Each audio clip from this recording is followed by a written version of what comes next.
Bonjour, nous allons voir dans cette vidéo des modèles log linéaires, c'est-à-dire des modèles linéaires qui s'appuient sur la fonction logarithme ou exponentielle, sa réciproque. Nous introduirons également la régression de Poisson qui sera développée dans une autre vidéo. En introduction, on va voir les objectifs de cette séance, des rappels sur les modèles de régression et puis des rappels également sur les fonctions exponentielles et logarithmes. Les objectifs, c'est de comprendre le modèle log linéaire et les bases du modèle de Poisson qui sera évoqué dans cette vidéo puis détaillé dans une autre. Les prérequis, c'est que avant d'aborder ça, vous devez savoir comprendre et interpréter les régressions linéaires multiples. Vous devez savoir ce qu'est un risque relatif et un odds ratio. Vous devez également comprendre et savoir interpréter les régressions logistiques. Et si en plus vous savez ce que sont les analyses de survie, c'est pas mal, mais ce ne sera pas indispensable. Les modèles de régression, tout d'abord, c'est une famille de méthodes multivariées phares en santé, en recherche en santé.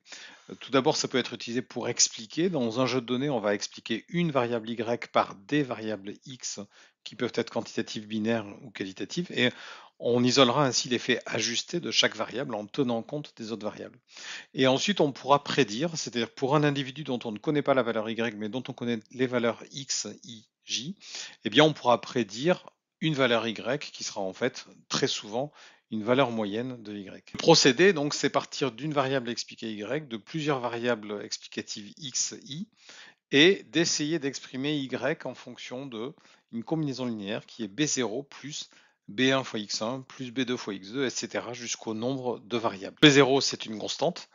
B1, B2, B3, etc. Ce sont des coefficients multiplicateurs pour chacune des variables. Et le choix de la méthode, lui, dépendra principalement de la nature de Y. Alors voici un algorithme ici simplifié, on le complétera un petit peu à la fin de cette vidéo, mais si Y est une variable quantitative, alors c'est plutôt pour des variables continues, mais pas forcément, hein.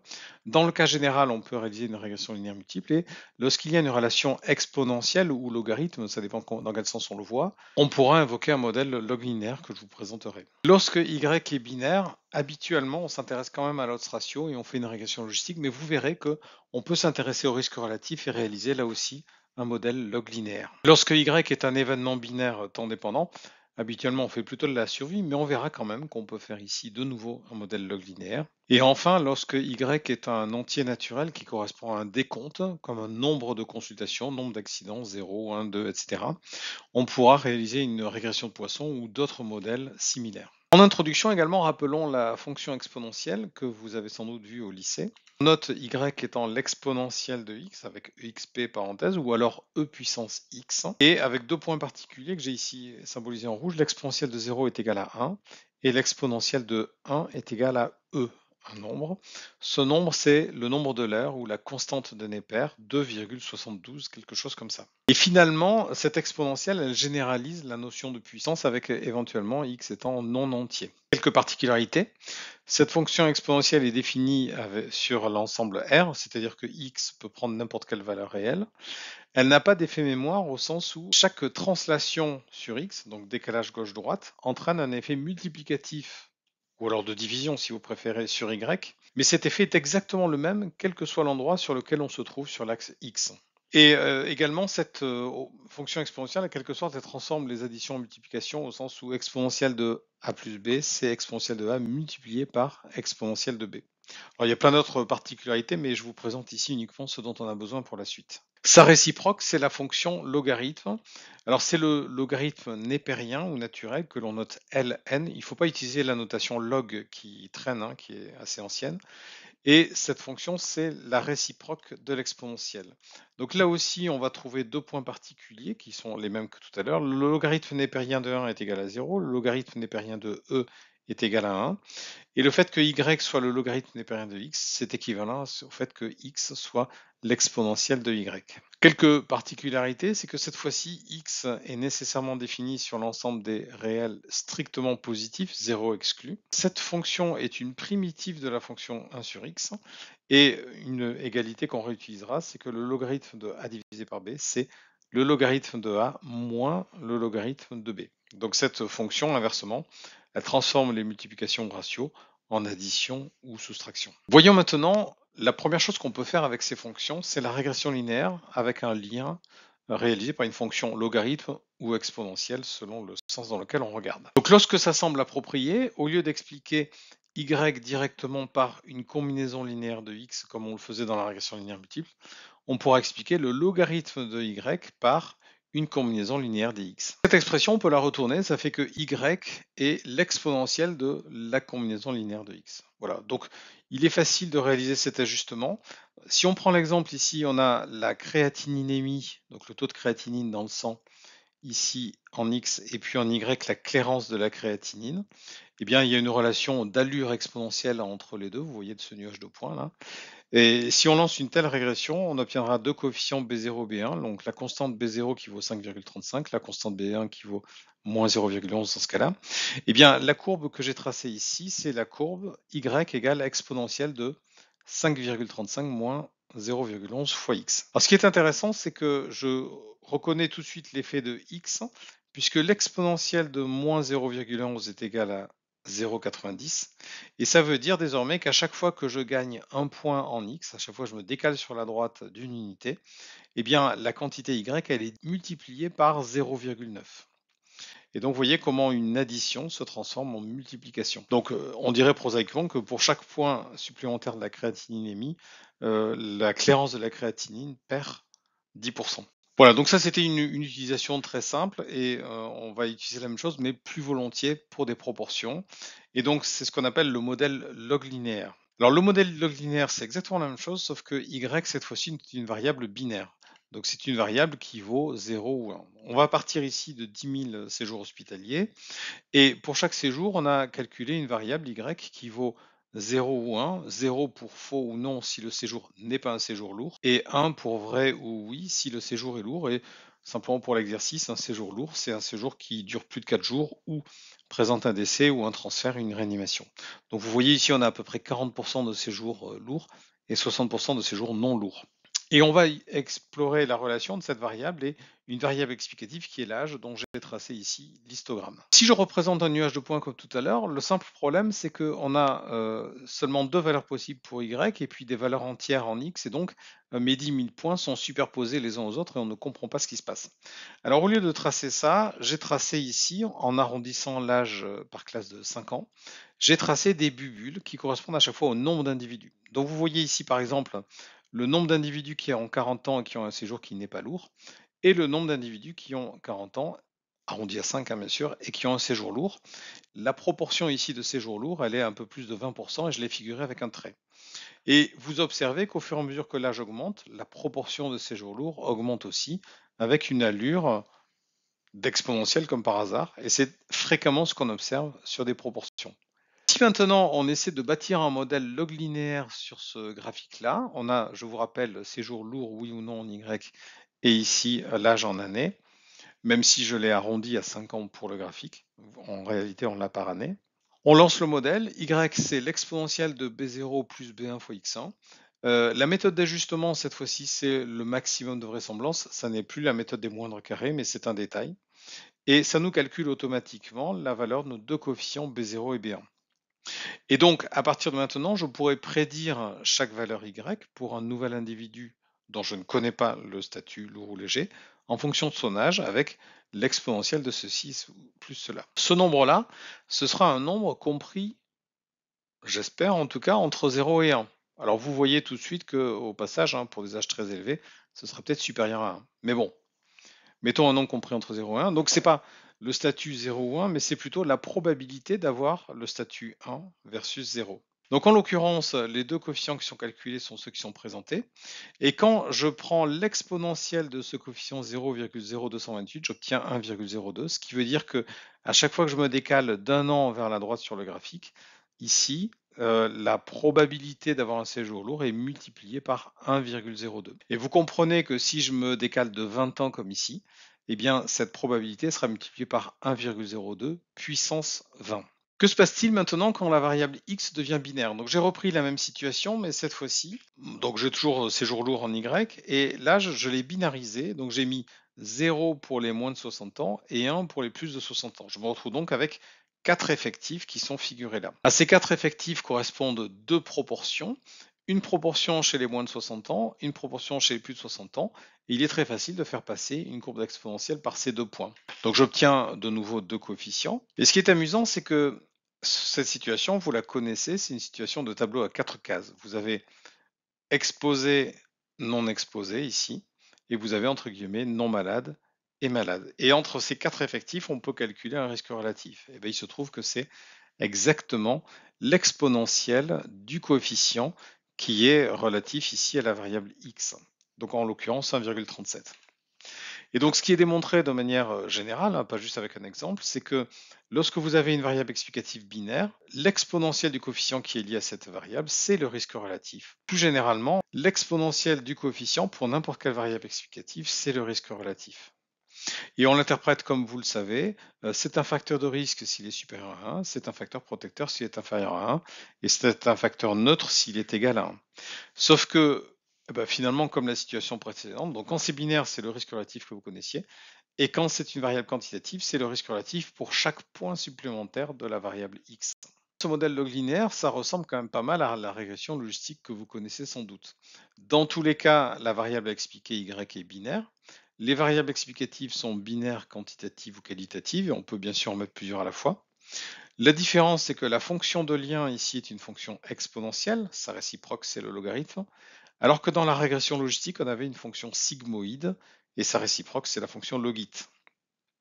La méthode d'ajustement, c'est fait par la machine, c'est la même, c'est le maximum de vraisemblance. On obtient ici, en calculant l'exponentielle des coefficients relatifs à chaque variable, des risques relatifs ajustés. Dans la régression logistique, ce sont des autres ratios ajustés. Si on veut évaluer la performance globale de ce modèle, on peut calculer l'aire sous la courbe ROC dans les deux cas. Si on veut tester la significativité de chaque coefficient, est-ce que son exponentielle est vraiment significativement différente de 1? Eh bien, on utilise le test de Wald à chaque fois dans les deux cas. Il y a quand même des petits avantages différenciants pour l'un et l'autre. Tout d'abord, dans le modèle log linéaire, on a la possibilité de prendre en compte un effet volume, l'offset, que je vais vous présenter juste après. Et dans la régression logistique, on a un effet qui est vraiment utile pour les proportions. Et c'est pour ça qu'on préfère généralement la régression logistique, c'est que la régression logistique tient compte d'une sorte de saturation des proportions, alors que, je vous le montrais tout à l'heure, on aurait pu prédire une probabilité supérieure à 1, ici pour les gens de 120 ans, ce qui n'a aucun sens. Voilà, donc c'est une bonne raison quand même pour préférer la régression logistique. Un exemple ici de modèle log linéaire mais multivarié, donc avec plusieurs variables explicatives. On a voulu expliquer le décès, qui concerne un peu moins de 2% des séjours, par plusieurs variables simultanément, l'âge en dizaines d'années cette fois-ci, le sexe en binaire, donc c'était ici le sexe masculin, et le fait d'avoir un cancer oui ou non. Et donc je vous montre directement les exponentielles des coefficients qui sont figurés ici. Ce sont donc des risques relatifs ajustés. Pour cancer 2,9, donc on peut réellement dire que le risque est multiplié par 2,9 quand on a un cancer versus quand on n'en a pas, toutes choses égales par ailleurs. Le sexe masculin 1,48, donc toutes choses égales par ailleurs dans ce modèle, en tout cas un homme a 1,48 fois plus de chances de mourir qu'une femme. Et l'âge en dizaines, dont le risque relatif vaut 1,87. En moyenne, chaque fois qu'on a 10 ans de plus, le risque de mourir est multiplié par 1,87. Donc là, on a tracé la courbe ROC, dont l'aire sous la courbe est de quasiment 80%, donc ça montre que c'est un modèle qui marche bien malgré sa simplicité. Et donc la nouveauté par rapport à tout à l'heure, c'est que ces risques relatifs que j'ai ici figurés sont ajustés, c'est-à-dire que le risque relatif ici lié au sexe tient compte en même temps de celui de l'âge et de celui lié au cancer. Si vous avez besoin d'explications plus détaillées, en fait, voyez plutôt la régression logistique, c'est elle que j'ai pris le temps de détailler en cours, puisque c'est elle qui est beaucoup plus utilisée en recherche en santé. Voyons maintenant une caractéristique intéressante quand même de ce modèle log linéaire, c'est celle de rajouter un offset, ce qu'on ne peut pas faire dans la régression logistique. Parfois, on a besoin de prendre en compte un effet volume. Je vais vous en donner quelques exemples très simples.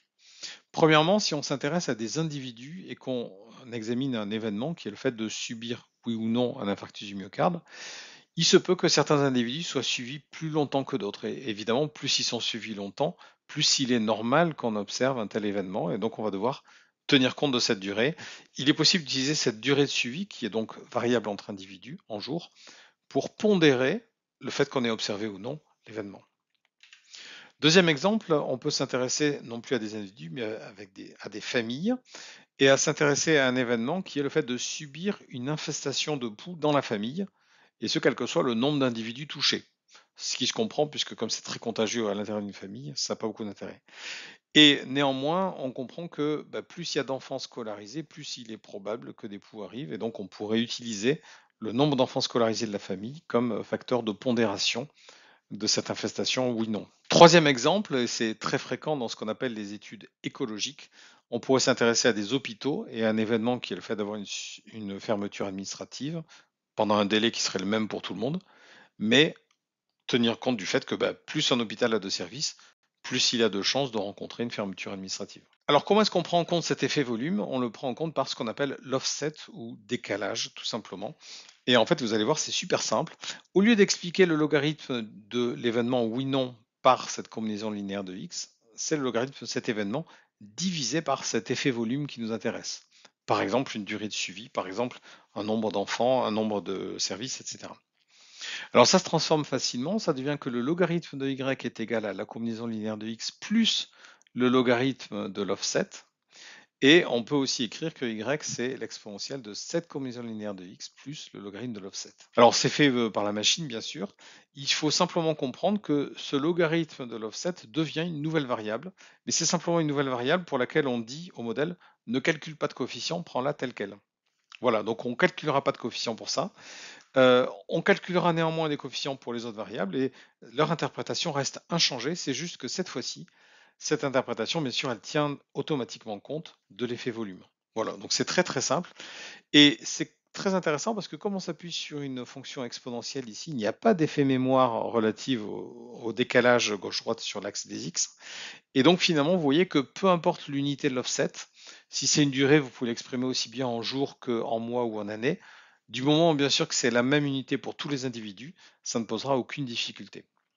Maintenant qu'on a vu ce modèle log linéaire, on va réaliser une introduction au modèle de Poisson qui sera détaillée dans une vidéo séparée parce que c'est pas si simple que ça. Le contexte ici, on a une variable à expliquer qui n'est plus binaire mais qui est un nombre d'événements qui est un entier naturel, 0, 1, 2, 3, 4, 5. Donc c'est pas un nombre à virgule et ça n'est pas non plus un nombre négatif. Malheureusement, ça marche que si ce nombre suit une loi de Poisson. On en discutera dans une autre vidéo, mais cette condition qui paraît simple, en réalité, elle est quand même assez restrictive. Et ça, c'est le X, le Y qu'on observe, par exemple, un nombre de consultations d'une personne pendant une année. Mais ensuite, nous, on va pouvoir prédire un Y qui sera pas forcément un nombre entier, qui sera plutôt le nombre moyen d'événements attendus. Et en fait, ce Y-là, c'est le paramètre d'une loi de Poisson. Les variables explicatives, là aussi, peuvent être binaires, quantitatives, qualitatives, comme précédemment. Et le modèle, c'est exactement le même que précédemment. Le logarithme de y, sauf que maintenant y est un nombre entier naturel, c'est une combinaison linéaire de x, et donc y, ce nombre entier naturel, est l'exponentielle de cette combinaison linéaire de x. Alors voilà à quoi ça ressemble, c'est un peu comme tout à l'heure, sauf qu'au lieu d'avoir que des 0 ou des 1, j'ai éventuellement, pour certaines variables que j'atteins avec la combinaison linéaire de x, la possibilité d'avoir plusieurs réponses qui correspondent à des nombres entiers, chacune assortie à une probabilité. Donc par exemple, pour cette valeur de x, je pourrais avoir, mettons, 18 événements, ou 19, ou 20, etc. Ça devient de moins en moins probable, ou 17 ou 16, et là, ça devient de moins en moins probable. Et puis, pour cette valeur de x, je pourrais avoir essentiellement 0, 1, 2, 3 ou 4 événements, avec des probabilités très concentrées. Alors, ce qui est sympa dans la loi de Poisson, c'est pour ça que ça marche, c'est que, en fait, la moyenne de ces valeurs-là avec leur pondération, c'est le paramètre lambda, et donc je l'ai figuré ici par un trait plein. Et puis, on a également un écart type qui est connu à l'avance dans cette loi. Donc, j'ai fait ici plus un écart type, plus deux écarts types, moins un écart type, moins deux écarts types. Et particularité de cette loi, c'est que la moyenne, en fait, est exactement égale au carré de l'écart type. On reviendra dessus plus tard. Bon, toujours est-il que donc, pour une valeur donnée de ma combinaison linéaire de x, je suis capable de dire, j'ai en moyenne, mettons, 30 événements, mais ce en moyenne 30 événements, ça correspond à telle probabilité sur 30, telle probabilité sur 31, telle probabilité sur 32, etc. Ces nombres étant entiers.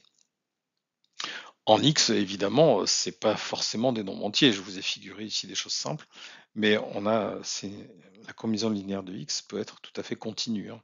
Par contre, les valeurs en y ici sont des valeurs entières. Dans cette régression de Poisson, là aussi, on pourra réaliser un effet volume avec un offset comme précédemment. Exemple 1, on s'intéresse à des départements français.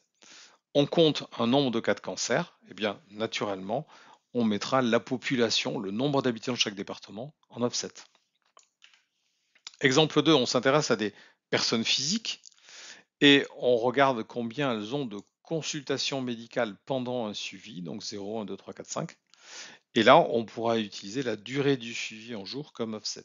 Donc le commentaire qu'on peut faire ici, c'est que de la même manière que tout à l'heure, l'exponentielle n'ayant aucun effet mémoire, il n'y a aucune contrainte sur l'unité ou l'échelle de l'offset. Ici, ça peut être des jours, des mois, des années, tant que c'est la même chose pour tout le monde, il n'y a pas de problème. La corollaire de ça, malheureusement, c'est que comme il n'y a pas d'effet d'échelle, il n'y a pas d'effet mémoire, on ne peut pas non plus prendre en compte une saturation. Voilà. Donc cette saturation dont on a besoin, nous, pour les proportions, elle n'est plus possible ici. Pour qu'il n'y ait pas de saturation, en fait, il faut s'intéresser uniquement à des événements très rares. Par exemple, si vous avez le nombre de cas de cancer, il faut que ce nombre de cas de cancer soit très très très inférieur au nombre d'habitants. Bien sûr, il faut que ça ait du sens. Sinon, une fois que tout le monde est malade, on ne peut pas augmenter encore plus le nombre de cas. Donc on dit généralement que cette régression de Poisson s'utilise sur des événements qui sont rares, rares par rapport au dénominateur qui nous intéresse. Néanmoins, très souvent, cette régression de Poisson n'est pas valide parce que l'hypothèse très forte, c'est que le décompte doit suivre une loi de Poisson. Et la loi de Poisson indique notamment que le paramètre lambda, c'est à la fois la moyenne et la variance. Et bien très souvent, cette hypothèse est invalide. On peut avoir une surdispersion lorsque la variance, la dispersion est plus importante que la moyenne, ou plus rarement une sous-dispersion lorsque la variance est inférieure à la moyenne. On a aussi des distributions un peu atypiques. Et donc, il existe tout un tas d'autres modèles qui suivent le même esprit que le modèle de Poisson, mais qui corrigent ces problèmes. Le quasi-Poisson, la loi binomiale négative, les modèles de Poisson zero inflated, etc. La conclusion maintenant sur tout cela, comment on peut utiliser ces modèles en fonction de la variable à expliquer? Je vais le présenter de façon un peu plus complète que tout à l'heure. Alors tout d'abord, lorsque y est continu, si on a un lien de type logarithme ou exponentiel, on peut utiliser une régression linéaire avec logarithme, comme je vous ai montré. Si y est binaire, alors si y est statique, c'est-à-dire que c'est un statut qui n'est pas lié au temps.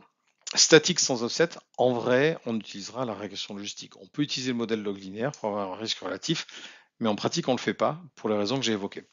Si néanmoins, on doit tenir compte d'un offset, un effet volume, à ce moment-là, seul le modèle log linéaire permet de le faire. Lorsque y est binaire, mais temps dépendant, c'est vrai qu'on peut utiliser le modèle log linéaire, mais en vrai, on utilisera quand même beaucoup plus le modèle de Cox que je présente dans une autre vidéo pour de nombreuses raisons. Lorsque Y correspond à un décompte, s'il s'agit d'événements temps dépendants qui sont répétés par individu, comme par exemple des consultations dans le temps, eh bien, si on a l'information détaillée des délais au bout duquel ces consultations arrivent, en vrai, on utilisera là aussi un modèle de Cox. C'est vrai qu'on pourrait utiliser un modèle de Poisson ou ses petits copains, mais en vrai, on préférera des analyses de survie. Lorsqu'on s'intéresse à un nombre de cas dans une étude écologique, par exemple le nombre d'admissions pour un certain motif dans un hôpital ou le nombre de cas de cancer dans un département, c'est vraiment la situation idéale où on utilise les modèles comme le modèle de Poisson et tous ses petits copains.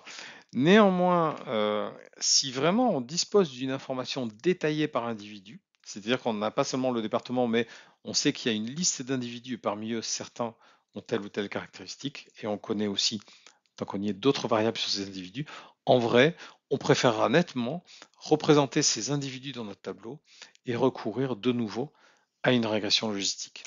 Je vous remercie de votre attention. N'hésitez pas à retrouver cette vidéo et toutes les autres sur le site objectivetest.org qui diffuse de nombreuses ressources pour vous aider dans vos analyses statistiques et autres. Et vous y retrouverez également des liens vers les 2 livres gratuits d'Objectif Thèse.